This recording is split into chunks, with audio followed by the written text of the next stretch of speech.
শুভ দুপুর বন্ধুরা, আশা করি তোমরা সকলে ভালো আছো। আমরাও ভালো আছি।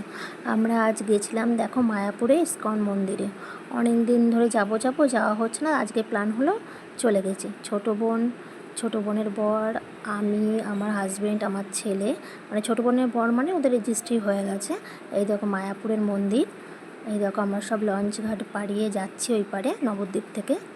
মায়াপুরের কিছুটা দৃশ্য দেখো তোমাদের কাছে তুলে ধরলাম। আমরা লজে যেতে যেতে যেটুখানি পড়েছে সেইটুখানি তুলে ধরেছি। এখনও ভিতরে ঢোকা হয়নি। আমরা আগে রুমে একটু রেস্ট নিয়ে তারপরে আবার মায়াপুর ইস্কনের মন্দিরে আসব। এই মন্দির চত্বরেই আমরা লজ নিয়েছি। এখানে সব ভবন আছে দেখো, শ্রুতি ভবনটা আমরা নিয়েছি। এই ভবনটায় আজকে রাতটা আমরা থাকবো। কত সুন্দর ভিউয়ার্সটা দেখো ভবনটার, আর এত সুন্দর পরিবেশ, শান্ত পরিবেশ এখানে। সব